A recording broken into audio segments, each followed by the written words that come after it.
Bonjour et bienvenue dans ce nouveau vlog. Ça fait un moment que j'ai envie de le faire celui-là. Je remarque sur l'écran qu'il y a le soleil qui traverse mon lobe d'oreille. C'est très intéressant artistiquement. Bref, ça fait un moment que j'ai envie de le faire ce vlog, mais j'ai pas encore trouvé le temps parce qu'il fallait que je fasse pas mal de recherches pour pouvoir vous parler du sujet. Enfin, pas mal de recherches, surtout préparer bien la vidéo en fait, pour pouvoir vous parler du sujet duquel j'aimerais vous parler aujourd'hui, parce que c'est un sujet assez complexe. Voilà, il est pas très, c'est pas facile à aborder d'emblée, donc il fallait que je sache ce que je raconte. Voilà. Donc aujourd'hui, j'aimerais bien vous parler de la différence entre la réflexion scientifique et la réflexion holistique. Alors vous allez me dire pourquoi j'ai envie de vous parler de ça. Eh bien, c'est pas compliqué en fait, c'est parce que la réflexion holistique est à la base de pas mal d'aspects de la compréhension du monde, notamment dans l'approche de la permaculture en autonomie, qui est essentielle. Et cette approche justement permaculturelle est holistique. Je vais vous expliquer un peu ce que ça veut dire, tout ça, mais voilà. Donc du coup j'ai pris quelques notes sur un papier pour pouvoir pas faire les choses n'importe comment. Voilà. Donc voilà, comme le sujet est extrêmement compliqué, vous pourrez retrouver en description la feuille de notes en fait que j'avais pris au départ pour réaliser cette vidéo, parce que je pense que je vais pas mal m'emporter en fait dans ce que je raconte, et donc il est possible que ce soit pas forcément compréhensible à tout moment. Donc n'hésitez pas à consulter la description pour voir un peu de quoi je parle exactement, parce qu'il y a voilà le gros résumé de ce que je vais raconter dans cette vidéo. Voilà. Donc d'un côté, l'approche scientifique, elle cherche à analyser des faits, comprendre leur fonctionnement en fait et la raison pour laquelle ils se passent, voilà, afin d'établir des lois qui permettent ensuite de prédire des situations, prédire d'autres faits, enfin prédire l'arrivée d'autres faits, etc. Donc c'est un peu la méthode scientifique, c'est-à-dire qu'elle repose généralement sur des preuves, voilà, des lois qui peuvent se vérifier à plusieurs reprises, donc sur différentes situations qui sont similaires. Et ce système qui est basé un petit peu sur la preuve est extrêmement lent en fait en termes de compréhension du monde, et c'est pour ça que l'approche holistique va être intéressante à d'autres niveaux, notamment quand on fait de la permaculture, parce que cette approche va être beaucoup plus rapide et permettra de comprendre le fonctionnement d'un système global beaucoup plus rapidement que si on utilisait l'approche scientifique. L'approche holistique, elle cherche juste à observer les faits et la façon dont ils interagissent les uns avec les autres, de retenir en fait quelles sont les interactions qu'il y a entre ces différentes choses et ce qui provoque les interactions au sein d'une globalité.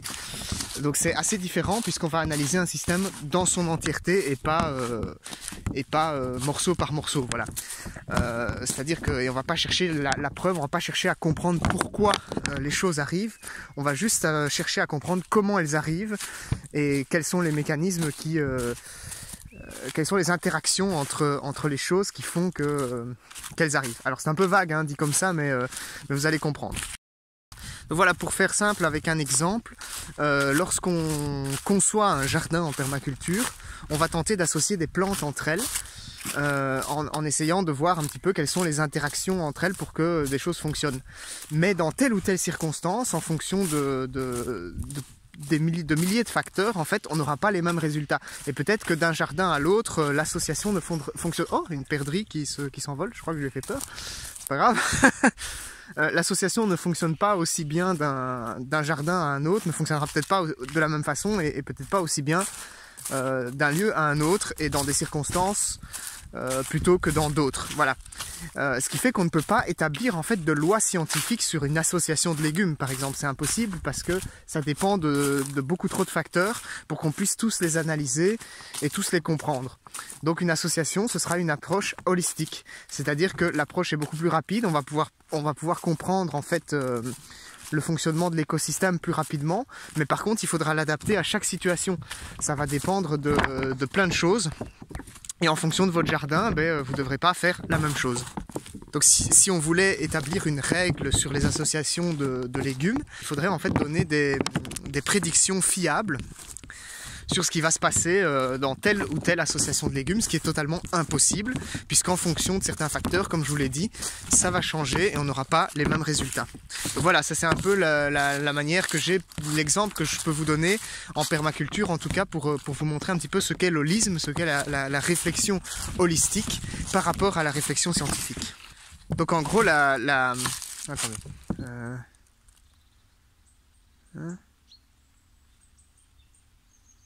Donc en gros, la probabilité qu'on atteigne les résultats voulus avec une association de légumes, par exemple, ça dépend de toute une série de facteurs. Ça dépend de la présence d'une multitude d'autres paramètres que l'on n'a pas forcément pris en compte. Attendez, parce qu'il y a des ronces. Et que du coup, on ne peut pas établir de règles dans la mesure où on ne connaît pas tous les éléments qui entrent en compte dans ce système. Alors du coup, en fait, pourquoi utiliser cette approche holistique? Donc ici, c'est un passage un petit peu compliqué avec les ronces. Elles ont poussé depuis la dernière fois. Je suis déjà venu faire des vlogs ici, mais ça a un petit peu changé. C'est ici où il y avait les ragondins. Je ne sais pas si je vous les avais montrés en vlog, je pense pas. Je vais essayer de sortir de ce mur de ronces. Bon voilà, je suis mort vidé de mon sang dans les ronces, c'est pas grave. Donc, ce que je disais, c'est que dans l'absence de possibilité d'établir une règle scientifique, dans l'absence de science en fait dans l'histoire, on va être forcé de rester dans l'approche holistique. Alors si on essaye de se buter sur une approche scientifique des choses alors qu'on n'a pas tous les paramètres pris en compte, eh bien on va se retrouver dans une situation où on aura l'impression peut-être que la permaculture ne fonctionne pas et qu'on va renoncer, on va échouer, alors que c'est juste qu'on est resté buté sur quelque chose sans chercher à analyser plus loin les choses. Et l'approche holistique nous permettra d'aller plus loin dans la mesure où, contrairement à l'approche scientifique, on ne sera pas obligé de s'arrêter dès qu'on aura entre guillemets pas la preuve que les choses fonctionnent. En science, tant qu'on n'a pas prouvé le fonctionnement des choses, on ne peut pas aller plus loin parce qu'on est buté sur cette réflexion. Sur le fait qu'on a besoin de vérifier, de trouver des lois et de les vérifier, d'en faire des prédictions. Et donc si on fait pas ça, on peut continuer d'avancer, aller un peu plus loin et ça nous permet de comprendre mieux et plus vite les choses. Si vous ne fonctionnez pas comme ça pour la permaculture, vous allez vous perdre en pensant effectivement, comme je vous l'ai dit, qu'elle ne fonctionne pas. Et parce qu'elle ne fonctionne pas dans votre situation à vous selon un nombre incalculable de paramètres, et du coup vous serez dans un cercle vicieux. Enfin voilà, vous serez dans un cercle vicieux en tout cas où vous chercherez à comprendre quelque chose qui est à la mauvaise place en réalité. Vous ne regarderez pas au bon endroit pour comprendre les choses et donc vous serez coincé. C'est d'ailleurs pour cette raison-là en fait qu'on retrouve très peu de matérialistes dans la permaculture, dans les sphères permaculturelles, parce que le matérialisme c'est une exagération en fait de la méthode scientifique à quelque chose qui n'a pas le moindre sens, en partant du postulat que tout est régi par la chimie, par la matière, par les lois de la physique, alors que les choses sont beaucoup plus compliquées que ça. Les lois de la physique, ce n'est pas seulement de la matière, c'est aussi et surtout de l'énergie, avant toute chose de l'énergie. Et si on ne comprend pas ça, on va rester buté éternellement, et la science elle-même, les branches de la science qui sont matérialistes n'avancent pas en fait. C'est aussi simple que ça. Donc c'est pour ça que dans la permaculture, ceux qui pratiquent la permaculture, on retrouve très peu de matérialistes, parce que c'est tout simplement, ça ne va pas de pair avec la méthode. En fait, le matérialisme, en gros, est une façon d'appréhender le monde qui va à l'encontre du progrès et de l'évolution. C'est pour ça qu'il faut absolument quitter cette façon de voir les choses si on veut commencer à analyser le monde de manière holistique et à en comprendre les fonctionnements sans forcément savoir pourquoi ils sont là et par quelles règles physiques ou chimiques ils sont régis. En fait, ce n'est pas vraiment important pour comprendre un système de savoir qu'est-ce qui le génère, en fait. Voilà, tout simplement. Après, comme je vous l'ai dit, l'approche holistique n'est pas une approche qui va à l'encontre de la science en réalité. C'est-à-dire que je peux accepter le fait que tout soit scientifiquement prouvé en réalité. Tout a un sens, tout a une explication scientifique, mais on n'est pas forcément capable en fait de trouver. On n'est pas forcément capable de la trouver, cette explication scientifique. Et c'est pour ça qu'il ne faut jamais partir du principe que quelque chose qu'on ne comprend pas et que quelque chose dont on n'a pas la preuve de l'existence n'existe pas en fait. ça n'a pas de sens. L'univers même est un exemple de ça en fait, puisqu'on ne sait pas comment est né l'univers, on ne sait pas comment il est né, hein. Il y a des théories la théorie du Big Bang, etc. Mais cette théorie du Big Bang, quand vous y réfléchissez, elle n'explique rien en fait. Elle montre juste clairement comment l'univers a évolué, mais elle ne montre ni comment il est apparu, ni pourquoi en fait, ni pour quelle raison et par quel mécanisme physique il est apparu. Donc, et c'est pas pour ça que les scientifiques se butent à dire que l'univers n'existe pas, par exemple.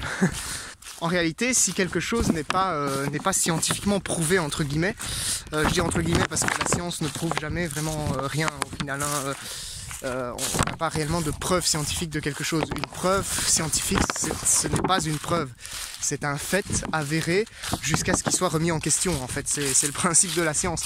Voilà, comme exemple de ça, vous avez tout simplement la loi de Newton, hein. La loi de Newton était une loi indiscutable jusqu'à sa remise en question par Einstein.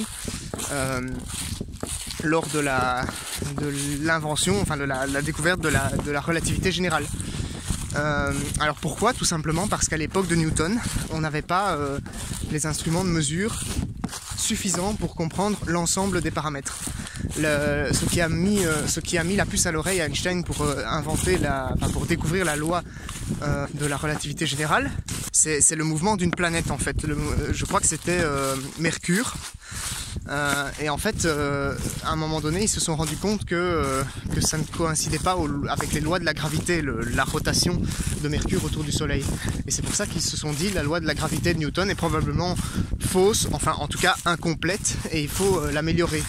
Alors Newton avait, en tout cas les scientifiques qui appliquaient la loi de Newton avaient observé ce mouvement de Vénus eux aussi. Sauf que les instruments de mesure à l'époque étaient moins efficaces. Et donc la marge d'erreur, enfin en tout cas la différence qu'ils pouvaient constater, qu'ils auraient pu constater, ils ne la constataient pas en fait, parce qu'il y avait une marge d'erreur beaucoup plus grande. Donc cette différence, on l'a constatée en 1915 et on a inventé la loi de la relativité générale. Voilà. Donc ça n'a pas énormément de rapport avec la permaculture et avec l'exemple que je vous ai cité au début, mais c'est un exemple en fait de remise en question scientifique, et c'est important de se rendre compte que la science, la vraie science, elle se remet continuellement en question et elle essaye de se remettre en question afin de voir si les lois qu'elle a établies à un moment donné sont toujours valables à l'heure actuelle, ou s'il y a moyen de les améliorer, de les préciser, etc. Parce qu'on a de meilleurs instruments de mesure. Alors en physique quantique, on a un principe qui s'appelle le principe d'incertitude, et qui en gros nous explique que finalement l'approche scientifique en tant que telle, elle ne pourra jamais nous permettre de comprendre le monde en fait. Parce qu'en réalité, on pourra être de plus en plus précis, mais on ne connaîtra jamais les systèmes, on ne connaîtra jamais l'univers dans son entièreté, et on n'en connaîtra jamais suffisamment que pour tout comprendre. À un moment donné, on se retrouvera face à un mur, et à ce moment-là, tous les matérialistes s'écraseront dedans. Parce que voilà, il y aura toujours un mur à un moment donné. Il y a déjà un mur maintenant, il y aura un mur qui sera un petit peu plus loin plus tard, mais il y aura toujours un mur. On ne comprendra jamais l'entièreté de l'univers grâce à la science. Le fait qu'on ne comprenne pas l'entièreté de l'univers grâce à des preuves scientifiques, ça ne veut pas dire que l'univers n'est pas régi par des lois physiques et scientifiques qui sont prouvables. Ça veut juste dire que nous n'aurons jamais la possibilité, probablement jamais la possibilité en tant qu'être humain, d'établir ces fameuses lois comme elles doivent être établies, c'est-à-dire dans le niveau de précision qu'on cherche, parce que tout simplement on ne peut pas observer tous les éléments. Donc en gros voilà, on ne comprendra jamais exactement ce qu'est l'univers, ni comment il est apparu, ni qu'est-ce que ça représente. Ça n'empêche pas l'univers d'exister, hein. Je ne sais pas si vous vous en rendez compte, mais voilà. Donc en gros la réflexion matérialiste, ce qui revient souvent comme quoi les choses qui ne sont pas prouvées scientifiquement n'existent pas, c'est une pure débilité en fait, hein. La science cherche toujours à expliquer des choses. Si un jour un scientifique, un vrai, se dit que ce qu'il ne peut pas prouver n'existe pas, il va arrêter de faire de la science en fait, il va arrêter d'évoluer et il va rester dans son paradigme de départ, et il ne cherchera jamais de nouvelles choses en fait, c'est ça le plus gros problème. Alors l'approche holistique, malgré qu'elle essaye de comprendre les choses dans leur globalité en fait, pour aller plus vite et avancer plus vite, ça nous empêche pas en fait en permaculture, ça nous empêche pas dans notre réflexion d'avoir une approche au cas par cas. Et d'ailleurs c'est très important d'avoir une approche au cas par cas. Cette approche au cas par cas, elle est même antagoniste de la façon scientifique de fonctionner. En fait, ça va complètement dans le sens de l'holisme, et ça va complètement dans le sens de l'exemple que j'ai cité tout à l'heure avec les associations de légumes. Une association de légumes, on pourra définir une règle. Oh, et maintenant c'est un faisan qui s'envole, je savais même pas que ça volait les faisans. On pourra définir une règle sur l'association de légumes que au cas par cas en fait. Cette règle elle ne sera valable qu'au cas par cas. Elle ne sera pas valable dans une globalité, elle ne sera pas valable dans tous les cas d'association que l'on pourra rencontrer. Et donc c'est pour ça que c'est extrêmement important d'avoir aussi cette approche au cas par cas. D'ailleurs, en fait, en utilisant cette approche, on s'expose beaucoup moins au risque de ne pas comprendre l'ensemble des mécanismes qui régissent la chose que l'on cherche à comprendre, parce qu'on a dessus un regard beaucoup plus attentif à ce qu'elle est réellement dans les circonstances présentes. Et donc du coup on va beaucoup mieux réagir avec elle. Voilà, si je vous parle de tout ça, c'est parce que c'est un sujet un petit peu de société finalement, parce que en dehors de la permaculture, on retrouve des mécanismes et des réflexions ultra matérialistes, basées soi-disant sur les preuves et sur la science, mais c'est pas exactement comme ça que ça fonctionne en vérité. Mais on les retrouve beaucoup à l'heure actuelle, et notamment dans la médecine, dans la façon d'aborder la santé dans notre société. Voilà, c'est un truc dont je vous ai déjà un peu parlé, mais ça me tient à cœur d'en parler parce que je pense que les médecins et les chercheurs en médecine devraient avoir beaucoup plus une approche. D'une part, revenir à l'approche scientifique qu'ils auraient pu avoir au départ, parce que là, ils s'en éloignent de plus en plus. En tout cas, je fais une généralité, hein, mais voilà, c'est pas le cas de tout le monde. Mais en ce moment, la médecine, de manière générale dans le monde, après cette crise Covid, s'éloigne beaucoup trop de l'approche scientifique. Et je trouve qu'ils devraient s'en rapprocher, qu'ils devraient revenir en arrière et repenser un peu les choses de manière logique. Et également repenser les choses de manière un peu plus holistique, en n'essayant pas systématiquement d'avoir des preuves. Vous voyez, en médecine, si on n'a pas de preuves du fonctionnement d'un traitement, on ne va pas l'appliquer sous prétexte qu'il ne fonctionne pas. Mais peut-être qu'on va tuer des gens parce qu'on aura omis d'appliquer un traitement qui marche. C'est vraiment bête en fait, c'est complètement con. Voilà, je vais pas en parler plus en détail dans cette vidéo parce que c'est pas le but. Ici, je voulais juste vous montrer un peu la méthode. Et à mon avis, elle va revenir dans plusieurs vlogs quand je vais parler de certains sujets. Donc ce sera intéressant. Alors j'espère que j'ai été suffisamment clair et que vous avez compris du coup. Parce que c'est un sujet très compliqué et malgré mes notes, je crois que je m'emporte un peu de temps en temps. Mais bon, je vais essayer de toute façon de faire un petit montage avec cette vidéo et de trier un peu ce qui ne va pas. Alors c'est impressionnant, je vais quand même juste vous montrer ça parce qu'il y a plein de terriers d'animaux ici, c'est assez chouette. À mon avis ça doit être des renards ou je ne sais pas quoi. En tout cas, ils sont sûrement en train de dormir dans leur terrier, donc je vais pas les déranger plus longtemps, je vais repartir. Donc voilà, c'est un peu tout ce dont je voulais vous parler dans cette vidéo. Je vais m'arrêter là parce que ça dure déjà beaucoup trop longtemps, mais comme ça, j'aurai parlé de ce sujet. Et n'hésitez pas à débattre en commentaire si vous avez une certaine connaissance du sujet ou d'un des sujets dont je parle dans la vidéo. Ou si vous n'êtes pas d'accord avec certaines choses, parce que il est possible que je me trompe à certains égards, étant donné que pour pouvoir faire cette vidéo, j'ai dû me renseigner un petit peu sur la méthode scientifique et sur la réflexion holistique. Et il se trouve que ces choses ne sont pas vraiment des choses fixes en fait. La méthode scientifique, quand on recherche sur internet qu'est-ce qu'elle est exactement, on ne trouve tout simplement rien parce que elle est constamment remise en question par divers groupes et diverses sphères scientifiques. D'ailleurs, ça rejoint ce que je disais avant, on n'établit pas de méthode bien particulière, on n'établit pas de preuves dans la science. Beaucoup de gens sont divisés et ont une façon de réfléchir qui est très différente. D'ailleurs, la physique quantique n'est pas spécialement acceptée par l'ensemble de la communauté scientifique parce qu'elle a une approche justement beaucoup moins matérialiste. Enfin bref, je vais pas m'attarder sur le sujet. N'hésitez pas à mettre des commentaires si le sujet vous intéresse, si vous avez envie d'en parler. À faire des petits débats, moi ça m'intéresse toujours, c'est un peu ce que je recherche aussi via les vlogs. Et moi je vous retrouve pour un prochain vlog ou une prochaine vidéo dans les prochains jours, dans les prochaines semaines. Allez, à plus tard.